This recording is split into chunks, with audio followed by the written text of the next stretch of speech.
All righty, everybody. Back for another episode of No One Asked Us.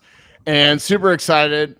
This week, we have the great Theo Ellis, the CEO of Friday Harbor. Go ahead and kick this off, as we always do, with our bio written by GPT. Theo Ellis is the CEO of Friday Harbor, where he's blending AI and mortgages like it's a fintech smoothie. A Booth alum and a certified finance brainiac, Theo's turning legacy processes into sleek automations without losing the human touch. He's well known for building wellness-focused teams, championing dissent, the respectful kind, and somehow surviving the full Eras tour. If AI had a vibe check, Theo would cut it in. Okay, so Theo, I have to ask real quick. I had several versions of your bio that ChatGPT wrote. Yeah. Every single one of them referenced the Eras tour. Is there something with you and Taylor Swift that we need to know? I mean, was this 4.0? Which GPT model was it? It was 4.0, just straightforward. Yeah. Impressive. So I did go to 4 of the Eras Tour shows in 4 different countries. Okay. My wife is a diehard Swiftie, and there's an arbitrage to be made. When the ticket prices were insane in the U.S., it was actually substantially cheaper to buy a ticket abroad, fly to a different country, and see Eras Tour abroad. So we did that 4 times. So okay, so I wasn't even a Swiftie before I did this, and now I'm a fake Swiftie. What were the 4 locations? Mexico City, Stockholm, Sydney, Australia, and then we went to the last show, which was in Vancouver, Canada. Wow. The last show before in December. So flying to Sydney and getting a ticket there was cheaper than in the States. Oh, substantially cheaper. There was, there was this whole like Amex Twitter arbitrage. I found some like link buried on the Amex Twitter feed where you could like kind of get a special queue for tickets from Ticketmaster. So we got floor seats in Sydney for like, I mean, still an insane amount of money, like $500 a seat. But like, I don't know if you saw the Eras Tour prices in America, like 10x that, right? So, at least. Yeah. So so we kind of made a couple's trip out of it. That was an incredible. Yeah, I had a friend who paid $2,500 a seat for nosebleed at MetLife. Yeah. So purchasing power parity, man. This is there you go. And Sydney is an incredible city for anyone who hasn't. I mean, it's worth 14 hours in an airplane. So did I hear that you have become a Swiftie, Theo? Is that what I heard? Well, Mace, your time is coming. My wife's a real Swiftie. Yeah, like I'm apparently like what's called like an Eras Tour Swiftie, where like I became a fan during the tour, and I'm like familiar with all the songs that she does in the show, but like have no depth. There's it's just kind of like you're like the equivalent of what we would call a fair weather fan. You're like a fair weather Swiftie. No, he's more into the essential. If you use Apple Music, he's more into the essentials, but he doesn't quite make it to the deep cuts. Okay. Yeah. So I would look at it. Yeah, well, like it's not even just about the music. If any of you have like real Swifties in your life, like my wife is like looking for the hand signals that Taylor Swift does. There's like those clues that she'll release some new deluxe edition or something. Like, which color she wears. I have been around it, and I have seen the husbands that have. Like, yeah, the songs are really good. Yeah, I've been around it and seen how the husbands pick up on it too. And I'm like, y'all are speaking a different language. I don't know what's happening. They're like all looking for clues, and yeah, it's pretty wild. It's a religion. There we go. Okay, so moving on from Taylor Swift. Okay. So Theo, tell us. We joke on this every single week. Nobody grows up as a little kid going, geez, I really want to be in mortgage tech, or just mortgage in general. So how'd you end up here? How did you, what was your entry into the mortgage world and the mortgage tech world? I'm relatively recent to mortgage world. My background, I was in consulting and then in investments for a bit in New York. And then I've been in early stage tech for the last 8 years. I've moved to Seattle, got into early stage tech. I was an early employee of a fintech called Pagaya Technologies, which was a company doing AI in the financial services consumer credit realm. I think before kind of it was the thing to do. So I was head of growth US at Pagaya as we launched several new verticals there. So we kind of grew from just doing personal loans to doing auto finance, single family residential real estate. So Pagaya is, a publicly traded company now, really, really successful in using proprietary AI models to broaden consumer access to credit. And when I was there, we kind of were looking into the mortgage world. Pagaya hasn't really dived into that, but I kind of got the bug there. I mean, mortgage is, call it an order of magnitude larger than the auto finance industry, the next biggest part of consumer credit. And there's so much opportunity here for doing things differently. I think it's also unique in that it's this industry that really combines so many facets of the human experience, right? There's like a whole analytical component to it. There's like the sense of home, place, real estate. There's a very salesy kind of element, a lot of psychology involved. I think it's, and then there's the whole like legal and like how things are changing all the time. So I think it's a fascinating industry. So, after my time at Pagaya, I kind of made a conscious choice to dive deep into this industry. And I was at Altisource for a period of time and the Lenders One Cooperative, fantastic organization. I highly encourage anyone listening to look at Lenders One if you haven't, but it's a great peer organization. And Altisource has a great number of great products. And from there, I kind of about 14 months ago chose to depart and launch something on my own. I'm in Seattle, so I'm in kind of a tech city, and I've kind of had connectivity with a group called the Allen Institute for AI out here, which has an incubator. They kind of they often look for kind of domain experts who can help work with the technical team to bring tech to market. In applied ways. So that was kind of the impetus for me starting a company, Friday Harbor, was kind of having this background in application of AI and consumer credit, learned a little bit about mortgage, and then kind of had some connectivity with a big AI research institute that was, willing to take a chance and help put together kind of a pre-seed check and get us off to the races. So that's my story. And I'm not planning, everyone comes and they can't leave. I'm quite happy with it. I love this industry. I have my LO license, I can't get enough of it. So there you go. All right. Love to hear it. So if we can, let's kind of jump into Friday Harbor and sort of, the problem that you guys are solving, which is primarily, really underwriting, right? And how do we speed up the underwriting process through utilizing AI? Yeah, so I would say, AI underwriting is something that the industry has known it needs to do for a long time. People have been talking about it pretty much since AUS came about, so call it 25 years. So we are doing AI underwriting. It's a component of what we do. We really think of ourselves though as an AI originator assistant. So what we're doing is bringing the knowledge and expertise of underwriting and other folks in the fulfillment staff and arming originators with those capabilities. So that's what Friday Harbor is. We're an AI originator assistant. So we're doing underwriting. We're doing a lot of the tasks that an LOA or a processor might do, kind of supporting those folks to kind of amplify their performance, amplify how much production they can do. But it's about bringing that knowledge and expertise and bringing it to the front of the process. And I would say that we're kind of the beneficiaries of a lot of, as you guys know, there's been great advances in AI in the last few years. And we're kind of the beneficiaries of a lot of that technology and just building from the ground up using those tools. Right. So can you talk a little bit about what do those functions look like in the Friday Harbor, sort of ecosystem, right? That what are the tasks that, like you mentioned, you would typically have, a processor and LO assistant pick up that the platform is able to accomplish? Yeah, so what we're doing is looking at the borrower documents as they come in. So we're not a point of sale, and we're not an LOS. We're kind of sitting between the two. So as borrower documents come in, we're looking at them and helping the originator identify in real time what they would need to complete this loan file. So a dynamic needs list based on what we're seeing with this borrower's file, and then also flagging the kinds of conditions which the human underwriter is almost certainly going to bring up later. and helping the originator clean that file up in real time.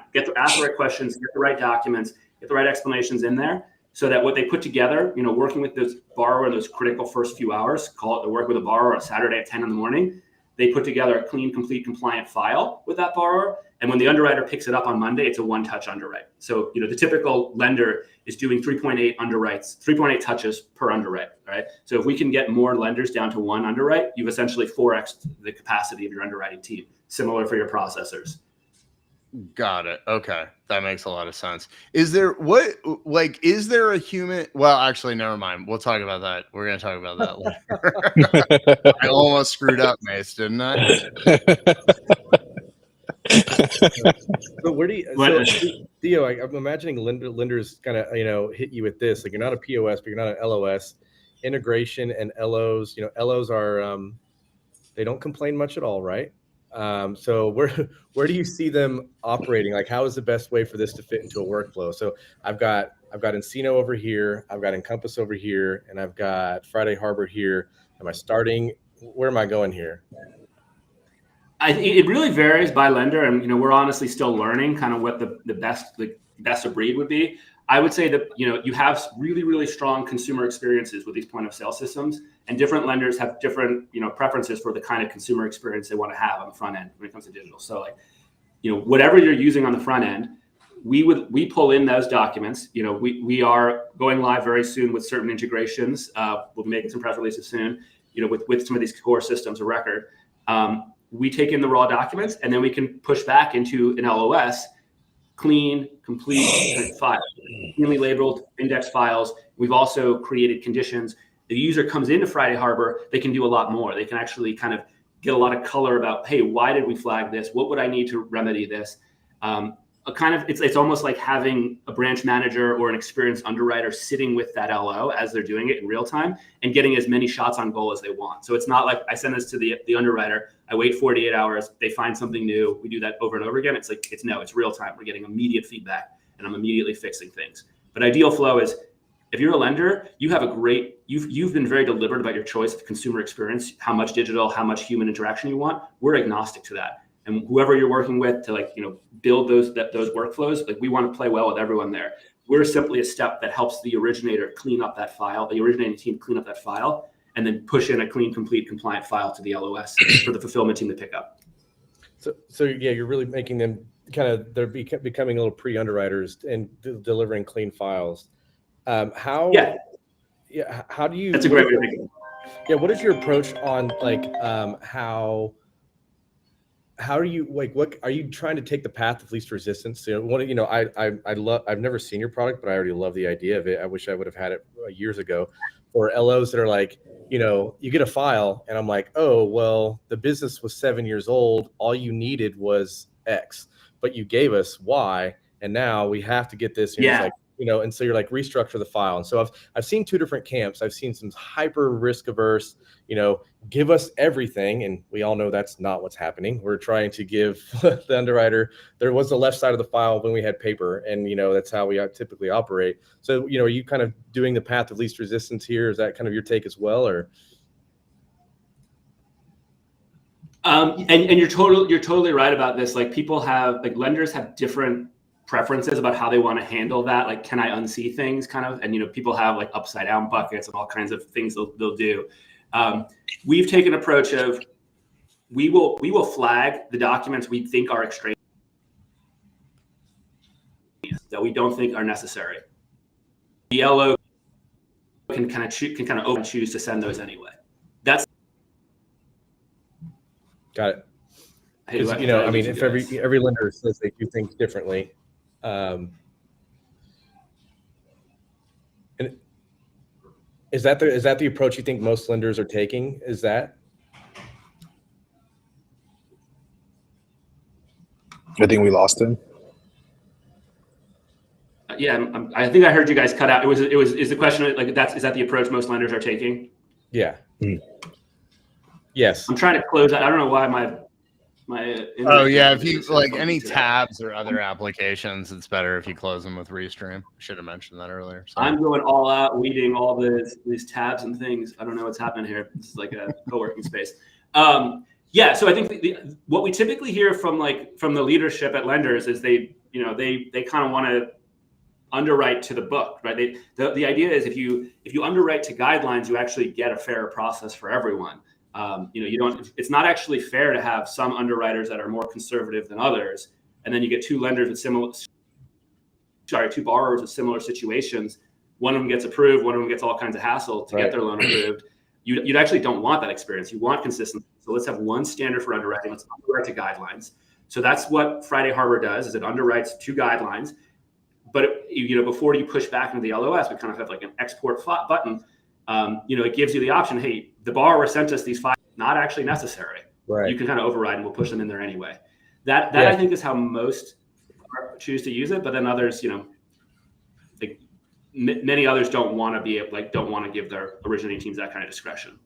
Right. And also, it's better to have it and not have to go to a borrower. That's one thing you never want to do, is go back to the borrower. So if Friday Harbor just is crushing it 3 to 5 years from now and everything goes how you see it, how do you see originators using it? Are you skipping underwriting altogether? Is that what? Let's give the real 5-year win here. I think that there is a generation of loan officers who are not in the industry yet, who will be in the industry in 5 years. I'm hoping because of tools like Friday Harbor, where we're dramatically reducing the barriers to entry. I think a lot of LOs have a parent or a friend or a sibling or uncle, someone who kind of got them into the industry and kind of showed them the ropes, was patient enough with them. Because there is a lot to learn to originate a compliant file. And there's kind of a learning curve. I think Friday Harbor is going to essentially simplify what it takes so that people who have good sales ability, good talent for attracting borrowers, forming relationships, explaining things, there's going to be a new generation that's going to be able to come in and use this. So we're going to see, people have been talking about how there's been this big decline in LOs, since 2021. My hope is that we actually that cycle turns back, and that there's an opportunity for a lot more folks to get involved in this industry. I'm not a believer that AI is going to replace underwriters full stop ever. I don't think it's wise. I mean, you're talking about a major financial transaction for a financial institution. I don't think regulators are going to be okay with that. And I don't think that that's what we've seen in any other industry, where you don't really it's rare that you see roles entirely replaced by technology. Instead, you just see the velocity that people can work at, and the kind of work they do elevate over time. Right. So I think 5 years from now, many more LOs, probably, the underwriting teams will be really, really skilled, and what they're doing will be much more focused. Hey, there's 2 or 3 issues I need to address in this loan file. I almost think of it the way a dentist works. When you go to the dentist is only seeing you for the really important thing. They're fixing the cavity or the root canal, right? And there's a hygienist who's kind of doing the setup and the cleanup and getting kind of the kind of more standardized tasks. That's what I think an underwriter is going to be like. They're going to be that dentist that comes in after the patient's all prepped. They know exactly what they need to look at, and they're going to do their thing. Yeah, NMLS, if nothing else, NMLS is not going to want everybody to go away. I'm still really interested to see how NMLS goes about all of this, significant scales of efficiency, right? So the example being is if the LO used to close 10 loans a month, and now with AI it can close 30 loans a month. Well, now I have fewer LOs. Now the NMLS has less money. It's going to be kind of interesting. We haven't seen this piece of it yet, but I am really kind of interested to see, right? Does NMLS come out and say Friday Harbor has to pay an NMLS license? I don't know, right? I'm on to argue that there will be more if a loan officer is able to do 30. You're going to have more loan officers join the industry because they're going to be like, oh, I can also do that too now. More product. My only pushback is the number of loans doesn't necessarily increase. So if the productivity of a top tier LO increases, do you lose more of the bottom and the quality of the LOs gets higher? I don't know. Hey, whenever files are easy, we get more originators. I don't know. Are hard, the originators stop. So I don't know. Might have a lot more cops come back to doing loans. I do have a question for Theo. So, and I know Andrew and Chris, you guys have seen this in your time in the industry, which is there's like this. I don't know if fear of technology is the right way to put it, but like you guys are using Theo, you're using software to automate a process. There's maybe like, I don't know, trust within the system of like, is it going to do it right the first time, or do I need to now put a body on top of this process to make sure I double check the AI thing. So how do you like maybe from a sales point of view, or even just from what you guys have seen in the last 14, 15 months, how do you guys handle that? And like, how have you guys been kind of like addressing that issue when it comes to sales and building trust with customers to trust the system? Yeah, it's like, this is definitely, I think, one of the hardest things that AI is facing, especially as it's going through its kind of adolescence right now. And like, we've actually seen AI advance tremendously in the last year. I don't think consumers have seen it as much. Like, I don't think, because the consumer experience of ChatGPT is pretty much, it's very similar to what it was a year ago. I guess now you can create, movies and stuff. But the actual power, like the accuracy and efficiency of these models has increased. And that's making, many, it has downstream effects on a lot of, B2B applications. So, what we do on like a kind of from a user experience perspective is everything. There's like an immense amount of explainability behind everything we do. You can always there's several layers of see more in our application where you can kind of see the reasoning. We kind of have like the LO level of explainability, and then there's almost like the LOA level, which is a little bit more, and then there's like the underwriter level of okay, I can see excruciating detail, and you can probe it. Now, if it's wrong, like if the system's wrong, you have to kind of create an escape hatch for the user to be able to nope, wrong, because that happens. Just we think the system is very, very accurate in certain realms. It's as or more accurate than a human underwriter would be. In other areas, we're still working on it. But we learn when people and users tell us you got this wrong when they override it, or what happens to be. We're still in a closed beta. We have features in our closed beta that we mark as beta because we know that they're not performing at the level where we would necessarily want someone's organization to rely on it entirely. We kind of just make it clear hey, this is still going to be helpful because we're going to save you an hour or two of putting together whatever it is. But we still want our users to help us. And so I think it's about being honest with users about this is something we're very confident in. This is something that's still early. User discretion advised. We're providing escape hatch, explainability. I think that's how we're going to build trust. I think over time, we're just going to see these tools, Friday Harbor, other tools across, not just in mortgage, but many elements of our life are going to have AI features that we're going to, trust it, more and more as it performs better. And I think within organizations, when people see the lift that they can get from it, they're going to realize, okay, well, this is work. That's what actually matters. It's am I getting the efficiency boost? Am I seeing more volume as a result of these tools? Yeah, makes sense. That's the key proof point. Are you guys, from a product standpoint, is your focus really around agency? Are you just doing Fannie? Are you doing everything under the sun from a product standpoint? What does that kind of look like there? Today we're Fannie, Freddie, FHA, VA, so conventional and some of the core government products. We can do lender overlays on that as well. We hope to expand, in later this year, have some non-QM, have some jumbo product in there. There's some interest in so but right now, we kind of cover the vast majority of kind of core business that our customers have. But certainly it's not, we're going to be expanding. We hope to have run the kind of the full gamut of product types that our clients resonate with. Are you doing any income calculations? Are you giving a number?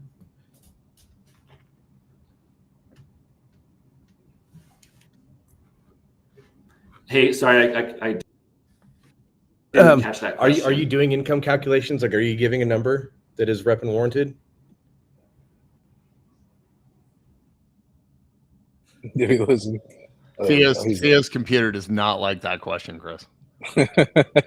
Yeah, that is what I am taking away. I think it's an AI jumping in saying, "Avoid." No, so We're good. while we We're wait for Theo, I mean, we've got there's a number of people entering the space, and like conversations that we've had with Google recently, their engineers were far more aware of our space than I thought. Like I was kind of giving a high level overview, and then he just kind of starts going, yeah, and then based off loan type and this and that, and I was like, you know a lot more about this than you should. And he's like, yeah, we've worked with a number of other mortgage companies and banks doing this, and so anyway. Hey, am I better now? Yeah, you are. Yeah, I did the bullet and switched Wi-Fi networks, so hopefully this is better. Boom. Yeah, it looks Here we much go. better too. So Mace, one more time with your question. So Yeah. Theo, are you doing an income? Are you providing an income number that is rep and warranted, or what are you doing there? Soon, hopefully very soon. It's not rep and warranted today. Okay, but we are doing an income calc. We hope to have that. That's kind of the golden ticket right now. Yeah. So but from the current state, like you mentioned earlier, you're in a closed beta right now. Yeah. With some customers or customer. I'm kind of curious, shifting gears just slightly, just your journey is, what has it been like? You don't necessarily come from a tech background, right? You're a finance guy, obviously very talented at it. Spending time in the capital markets, right? And I just the reason I'm really curious about it is I also come from the capital market side. I can't write a single line of code to save my life. So what has it been like? What has your experience sort of been like? And what have been some of the things that have surprised you? But also maybe what are the things that you didn't expect to challenge you that have in making that transition, into tech? Obviously you knew mortgage a little bit prior to that. But really, taking a pretty audacious swing at your first, mortgage tech venture, if you will. Yeah. So I'm not like a data scientist or a programmer by training, but this AI ML is something I've been passionate about for a while, and I think people have a lot of fears about AI and machine learning. Well, not fears, but they think it's kind of a more arcane subject than it really is. Mm-hmm. Machine learning is statistical analysis at scale. I was an economics major in college. I did a lot of statistics. In the 2010s, I kind of started diving deep into ML, and I took some online courses. I got really passionate about Andring's kind of Stanford online course, machine learning. I can code, not as a professional coder, but I can, I'm familiar with, I can code. I built ML models, toy models. And then I was head of growth US for Pagaya, which, is several hundred people, several hundred data scientists. Got a real feel, not just for toying around in AI, but mm-hmm. working with people who really know this stuff, how it can be, and then bridging that gap between, okay, I actually can kind of speak with people in AI and understand what they're talking about, understand trade-offs between precision, recall, all the kind of technical stuff. Right. But more importantly, how is this relevant? How do we translate this into actually meeting a customer need? I just had a fantastic experience at Pagaya at really shifting between domains several times. Because it was just personal loans. And then we launched several new verticals when I was there and kind of seeing the commonalities. I'm okay, this is a problem that AI can solve. This is one that we can't. And then that scope has actually widened over time. I actually think the current crop of, AI tools are not only significantly more powerful that these are than what existed in the kind of pre, ChatGPT era. Right. But they're also significantly easier I shouldn't say easier, but there's less of a learning curve for a strong developer to kind of begin doing really incredible stuff using AI than there was in the pre-LLM era. A lot of the tool, to have an effective, XGBoost product based on some kind of traditional ML tool. There was kind of the schism between, traditional developers and MLEs, machine learning engineers. And I think that's kind of blurring now. So there's a lot of people who are really passionate and moving really fast to do incredible stuff here. But I would say my background, I'm not a technologist by training, but this is not a subject that I think anyone with enough focus and interest can kind of learn the rudiments and then realize where you are strong and how you can help the technologists actually build something useful. completely agree. 100%. 100%. Yeah. I mean, have you've seen some like similar kind of in your work, Andrew? Well, I mean, for me, it was, when I sold Canopy at the end of 2022 was when I started, kind of, that was when the early grumblings, right, of GPT. Yeah. I mean, I think we were on maybe version 3 at that point in time in like late 2022. And what I found was that while obviously AI has been around forever, generative AI was new enough that I went to YouTube University. Yeah. Was basically what I did for most of 2023. And I did somewhat similar to kind of what you did. I went and worked for an AI startup to sort of surround myself by smarter people. Yep. And I think that's sort of the way to delve into it. And I think there is a big difference in the component of, can you sit down and write code for it, or there's that cohort, but there's also, do you, like you said, do you understand the technology enough to know what's possible and what's not possible? And I think right now that's so critical with prospective clients and clients, is to set reasonable expectations, right? Yeah. Also on accuracy, right? Like, I can do this thing over here and achieve 99% accuracy. But this thing over here, like, if we can get you to 93, like, that's going to be the best it is. And you have to decide if you're okay with 93. Yeah. Right. Sort of situation. Because it is funny. You do get people who, like, they think it's this magic wand and, like, you can just solve every single problem overnight. And it'll cost them nothing. Yeah. I mean, it's like, and we're all kind of blind here, right? Like, if this is, it's a tired metaphor, but it's electrification, right? And like, when electricity it came out at the turn of the 20th century, like, yeah, ultimately electricity would touch every single thing we were all doing, but it wasn't like we immediately leapt to having, MacBooks and iPhones. It was a process, and there was all kinds of forks in the road along the way, and nobody knew how fast it would happen. And that's what we're doing. We're electrifying our society. Like, we're going to have AI permeate every single element of our lives. How quickly it can do that, it's still an open question, and it's kind of fun. Like, we're all shaping it together. And and even more recently, it's the same thing that happened with the internet. Like, in 1995, I think some people tried to jump too many steps ahead. There were like products that were essentially would require the kind of bandwidth that didn't exist in 1995 that are now quite feasible, like 25, 30 years later. And that's kind of a similar moment we're at now. Like, ultimately, yes, this will be able to do everything, but it's not the magic wand today. Let's, like you said, let's set realistic expectations for what we can do today. And also tell them what you want to happen. Like, maybe there are things you think aren't possible. There are. Well, we've talked about this on the show before, is it's a good reminder for folks that, like, the Industrial Revolution took 100 years. Yeah. It's not like it happened like overnight in a year. And I'm glad you brought up the internet. Here's a great example. Go out, like, 30 years later, you've still got websites out there that look like they were built in 1995, right? So, like, even when you look at the internet, like, not all things are created equal. Yeah. So I think this span of, like, AI getting into our lives is going to take much, much longer than I think a lot of people view. Like, I don't think I don't know. Sam Altman and some others think they're going to make all of us live forever, and I'm on board for that if they can pull it off. But if they don't, I don't even think I'll be alive to see this sort of full maturation of AI within society. Oh, really?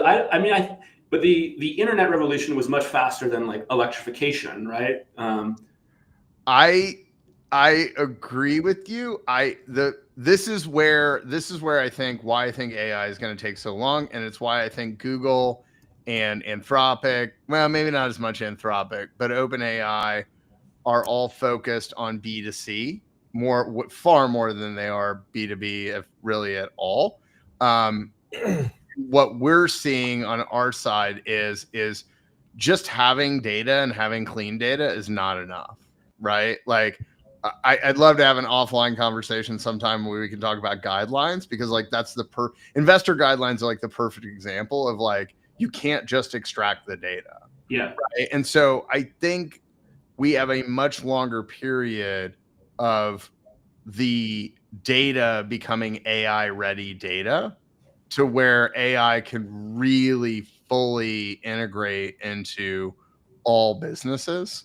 But who knows? I thought 2 years ago, I thought OpenAI would be the next Netscape. So don't look to me for predictions.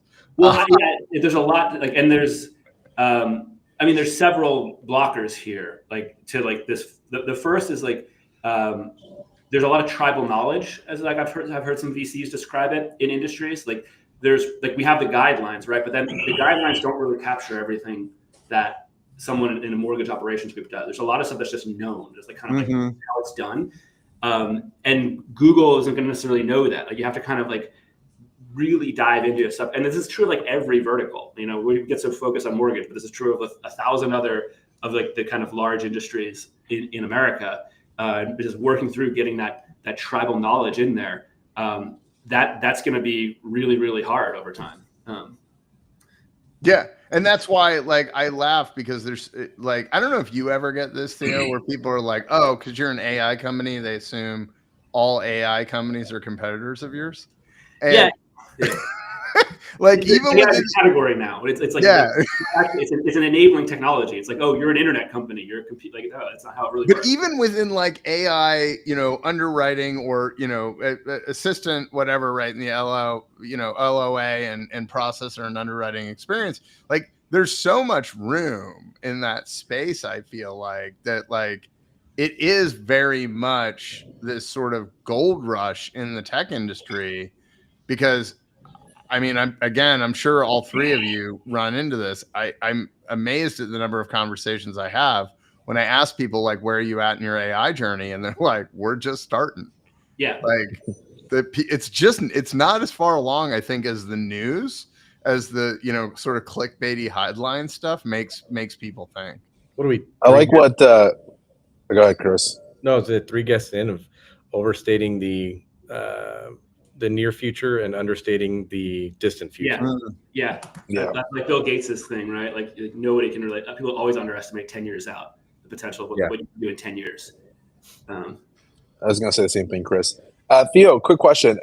You said you're in private beta right now, but when you guys get out of that and you guys are, taking in new clients and things like that, how are you thinking about go to market? Are you looking to work with smaller, broker shops, retail companies? How are you guys thinking about slicing and dicing the market, and who are your ideal customers? Are you planning on selling to individual loan officers on a license base? As much as you can share based off of whatever information you have right now. Right now our focus is on retail shops, kind of working that's the kind of where we've designed the product. Most of our lenders right now are in the non-banks, IMB space. And kind of we tend to work with very senior folks at those organizations. So we're not staffed to really do kind of working with individual LOs or brokers as much. We'd love to. We always love getting feedback and we love talking to originators. But our kind of go to market is really working with lenders or working with channel partners who have existing relationships, understand the lenders' tech stacks.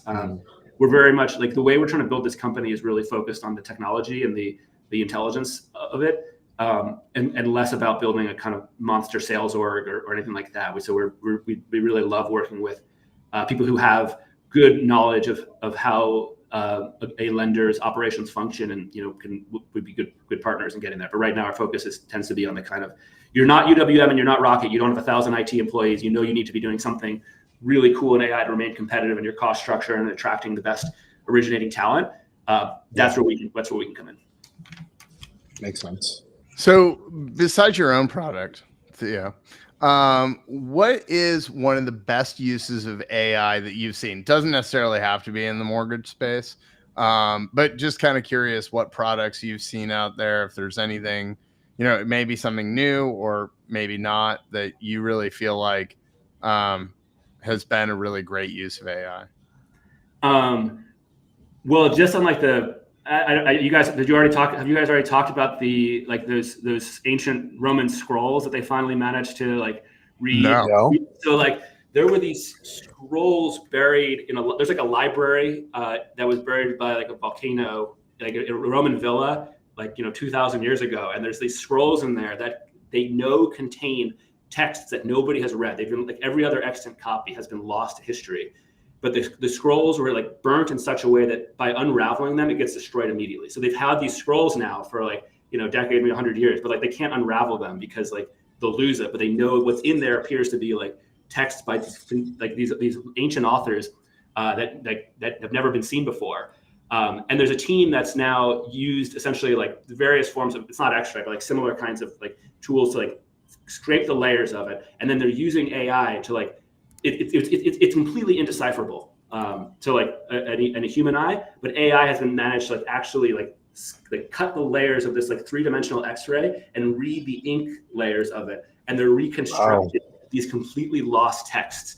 So like that's not really a commercial application. No, but it's a great one. Imagine how cool it will be if like suddenly there's like this whole new like I don't know, like you find something that Plato wrote that nobody knew about, or like it's something cool. That'd be amazing to like just discover some long lost ancient text. And that and I think so that's a really cool application I'm seeing. I mean, kind of more on the business side. I'm seeing here in Seattle lots of startups doing really interesting stuff on the putting together helping folks who have to deal with like various government bureaucracies kind of navigate those faster and put together applications for whether it's immigration or like kind of Medicaid applications. And just kind of navigate those systems much more cost efficiently. A lot of really cool stuff happening with like AI agents, essentially tools that can perform as executive assistants or kind of do those types of functions on behalf of people. We're getting rid of a lot of repetitive work that way. But I think some of the stuff that's happening in the non-commercial safe space is really exciting. I mean, I think honestly the most exciting stuff that's happening is happening in medicine right now. If I weren't in mortgage, my background wasn't kind of in financial services. Like, there's just like so much that AI can do. There's all these models that are now predicting how proteins whether they'll bind to things, and they're discovering new medicines. That like I think there was just the first CAR T therapy that came out that was discovered by an AI. So like there's going to be a revolution in terms of drug discovery, I think, in the next 5 years as a result of AI. And that's just coming up online. Like they're just creating essentially the equivalent of ChatGPT for the body. So like where a scientist could say, hey, I'm trying to find something that'll bind to this receptor. Like, what does the molecule need to look like to do that? And like the large language model will like translate that into like the biochemistry and like predict it. I mean, it's just going to be, I think that's where we're not even going to be talking about like all this stuff happening in financial services. Like if in 10 years, it's like, oh my gosh, we have drugs that are like, eliminating cancer or like, getting rid of Parkinson's. Right. That's going to be so much. That's what AI was for. Like, well, I remember reading recently that we're like right on the precipice of extending human life more than a year each year. Wow. And that's been like the whole sort of holy grail, if you will, right? Because the moment you tip over that, then we live forever. At least I want my limitless pill. Yeah.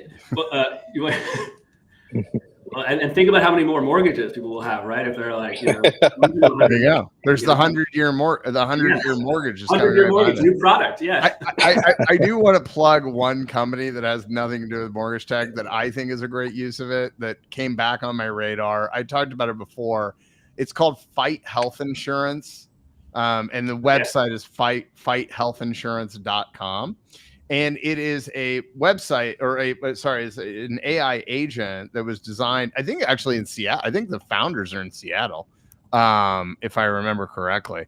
But basically it's an AI agent that like, if you're being denied by your health insurance carrier, you can go in and you basically explain to the agent what the issue is, who the health insurance, and apparently it drafts all of the legal documents that you need to submit to that particular health insurance carrier to get approved for it. So anyway. Oh, that's going to be amazing. What do you think is going to happen with like the AI agents we're seeing, calling people and doing all that? I mean, do you think like, is there going to be like a war of like agent versus agent? Well, so it's already happened. So there's a company out there. I've talked about this on the show before, I believe. So Comcast now has agents. So like if you call Comcast or you're typing into them, they have AI agents that are basically negotiating your internet rate. There is a company out there, I cannot remember the name of them, but they built an AI agent for the consumer to fight with the Comcast AI agent. Oh, it's specifically it's fine-tuned on Comcast. So it's already, so it's Yeah. fine-tuned on Comcast agents. And so, and like all of their policies and procedures. And allegedly the consumer AI agent always wins in reducing your bill by the largest amount. So we're already starting to see that. And it'll be really interesting to see that bleed over. And what is that, I'm still curious. And I said this to my co-founder yesterday. I was like, and I was half joking, half not, that the next, the first trillionaire is going to be the guy who figures out how to do away with email. Like, at what point in time does an AI agent, Theo's got an agent, Mace has got an agent, I've got an agent, PK's got an agent, and like, we don't send emails anymore. I just tell my agent, like, hey, get these guys on a call. And it goes and talks to your agents, and it gets, and none of us, and all of a sudden we all get a notification that, oh, hey, you guys have a call on Tuesday at 2 p.m. or whatever. Will there be any, like, I mean, that's a little bit sad. Like, will there be any room for human to human communication at that point? 100%. Okay. 100%. And I've said this, I never was an LO. I've never had that experience. I think the two number one and most important skills, and this is what I talk to my kids about, is networking and creativity. And by creativity, that can go a lot of different realms. For my kids, it's story. I talk about storytelling. When you look at, I always use chess as an example. Computers are better at chess. Nobody watches computers play chess. We still watch humans who aren't as good at it. Yeah. So I think in the sales arena, it's going to be more critical than it's ever been.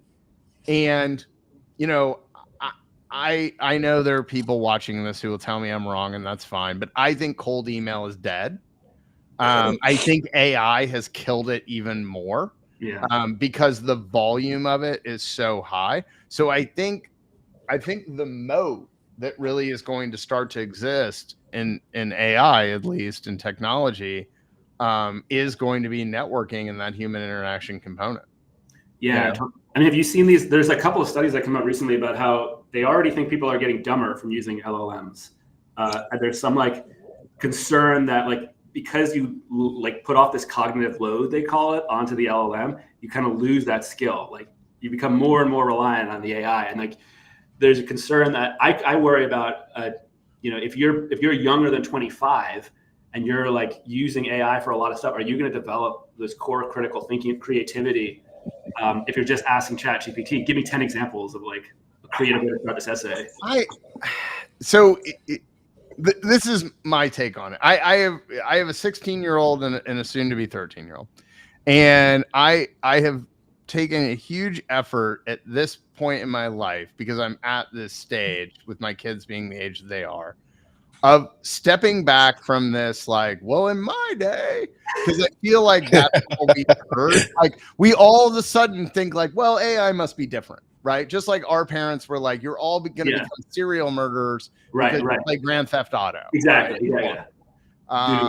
So I struggle. I saw the MIT study that came out. Everybody shared it on LinkedIn, and I sort of was like, okay, maybe, but like, we don't drive sticks or churn butter anymore either. Like, because we don't need them. So are we potentially? I'm not saying that we're not necessarily offloading cognitive ability, but are we making room for something else?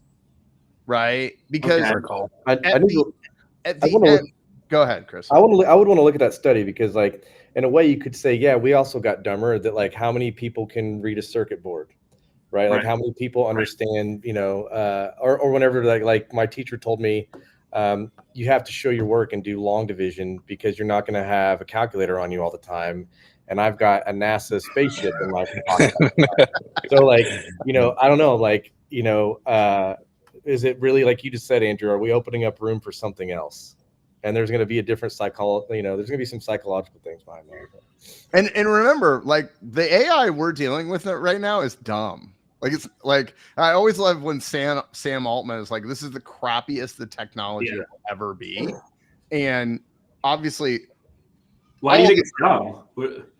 No. I mean, I'm being a sarcastic there, but like my only point being is that like what we're dealing with right now is the worst it's ever going to be, right? I mean, I don't even know if you can call it sophomoric in its arc of where, we think it's going to end up. And it already right now can do incredible things. Like when you think about the hockey stick improvement, and I stop and think like, what is GPT-10 going to be like in 5 years or whatever, right? Like that just to me blows my mind. And then I also think about like what becomes the new wearables, right? Whether it's glasses, whether it's, now we're hearing all the scuttlebutt around these AI headphones. I don't know if you guys saw that IYO is now are trying to sue OpenAI because I get it. IO, like whatever. But there's some more than that, more than just names. Yeah, I know. They're saying they stole their earbud design or whatever. Yeah, who knows? All these guys are probably stealing everybody's stuff all the time. But so when you think about it, like there was a eyeglass company that had an ad where they were showing someone in a meeting, and like the glasses are listening to everybody in the room, and it's literally on the heads-up display, like telling it's like the Google glasses, like what to say next. It was a different company, but yeah, it was.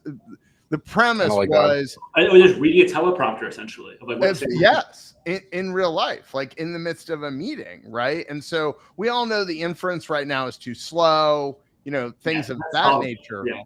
But again, all solvable. We all know these are solvable problems, right? Like again, let's go back to the internet in 1995. It was slow as dirt, but we still thought it was super cool, right? Fast forward, it's going to be insane. I got a product idea just off the dome. But you guys were talking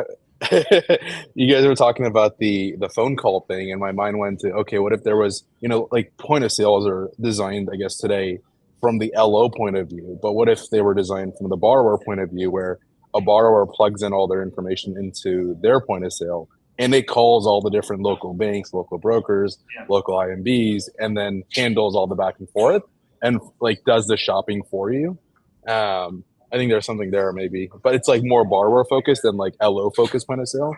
I think that's also a feature that could happen too. Like Andrew said before, they're going to have an agent for the borrower, it's going to be agent for the LO, and you're just going to show up at the closing table and both be like, "Hey, did our agent do a good job? I did a good job." I don't know. This is the one place that I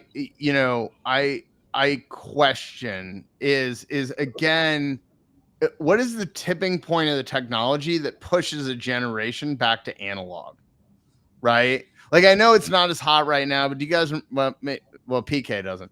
But like 10 years ago, I'm sorry, I love messing with PK. Like 10 years, 15 years ago, when like all of a sudden, like vinyl was all the rage and everybody needed everything. And it was like sort of this revolt against technology, right? And now you're seeing, hilariously enough, my iPhone is now on grayscale. Yeah, you can even see it. But now you've got these minimalist phones coming out that only do like music, maps, text, and phone call or whatever, right? And like that's it. So we do often in society see this rejection of advancement. And so as AI becomes more prevalent and these agents, do we as a result crave more human interaction, which pushes against the agents in certain instances, right? I think we're just going to crave human connection, and those analog things become a premium or a luxury. The analog becomes the luxury. That's really the hilarious part of this whole thing, right? Yeah. I think there's going to be there's always this kind of humanist blowback sometimes to big like technological shifts and people, revalue what they actually want. And people also overindulge. I think whenever there's like a new convenience or like kind of vice, people may overindulge. Like, everyone in the 50s was like smoking all the time, right? And then like people were watching like, I don't know, 12 hours of TV in the 70s and stuff. And similarly, like everyone was just like on social media all the time. And people were like, wait a second, like maybe I shouldn't be on Facebook constantly. So I think there's probably going to be wait a second, there is a place for AI, and there's like a place where human connection is important and where people want like genuineness and authenticity. And maybe there's probably there's probably like a business to be made for like, I actually know there's a business here in Seattle where it's like detecting, deep fakes in news articles, like genuineness in news articles. But like, I think there's a need for like just detecting, like, did someone write this email to me using ChatGPT, or am I actually getting this human being? Like kind of like having a sense of dealing with another human soul, another human mind versus not. I think that's going to be critical. I mean, Andy. That startup. Go ahead. No, go ahead. I was going to say that startup you just mentioned is probably going to blow up before the next election. Like, in a good way. Like, they're going to need that. We're all going to need that. All right, we gotta ask him the question from. We only have a couple minutes left. Theo, I apologize. I have the audio, but Andrew failed this morning, so I'm just gonna ask the question. So every week we have the prior guest, ask a question for the future guest. Excuse me. So last week's question for you was based around the human in the loop aspect in your platform, and what does that look like, right? Because we often hear about the AI component and the human in the loop. Like, I know you talked a little bit about how the underwriter, like at the lender level, they can kind of click through and see the drop down. Is there also any sort of human in the loop component on the Friday Harbor side as well? Mason, did I do well with that? Yeah, we took the hard decision to build our system. There's no humans in the loop in the production version of it, and that's how we can be a real-time system. We have humans in the loop who help us with QA building our system, but like when users are actually using it, it's 100% AI throughout. But we have human underwriters who help us make sure, okay, did we actually get all these things right, like retrospectively, and like enhance the systems. But the product itself is 100% humans in the loop, and that's been pretty hard to build. Yes, I would imagine. And I appreciate that you've done it that way, because I'm not throwing shade on anybody specifically, but I do laugh when people tell me they have an AI underwrite and they give the results back to me in 24 hours. It's like the old data extraction. I'm like, if it takes less than 5, or it takes more than 5 minutes, like it's not a machine. Well, we just have to accept, like, there's a trade-off, right? Like, we're not humans in the loop, but that also means we can't do everything right now, but we're getting there. Like, we're moving really fast. But but I think that's the way to sort of baby step it. Yeah, maybe baby step's the wrong word to use, but I think that is the better way to look at it. Is like, okay, what can I do? What can't I do? And continue on that front. I have one class. We always have a ridiculous question. If mortgages had a dating profile, what would Friday Harbor write in the bio to make them finally swipe right? And would you use ChatGPT to write it? I feel like if Friday Harbor, like if we like anthropomorphize the brand, you'd probably use AI to do it. You'd probably use multiple models and stuff. I don't know. You'd be like, ahoy, come sail away with me, like to some fair and distant land kind of thing, just play off the, I think Friday Harbor has got an adventurous, winsome personality, and yes, wants to sail off into the sunset with the right partner. That is perfect. Okay, so we are going to put you on the spot a little bit, because we didn't give you a heads up before as to our guest next week. Oh, yeah.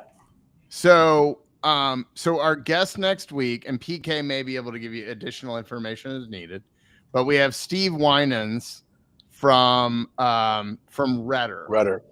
And Redder is I don't know, do you know the guys, or do you know Redder? I know them a bit. I actually was speaking with Anthony, I think, from over at Redder at the Gathering the other week. So yeah. Oh, you were at the Gathering? Yeah. Oh, darn it! I wish we should have there too. We somehow did not connect. Oh, well, there are a lot of people there. So what question would you like Steve from Rudder to answer next week?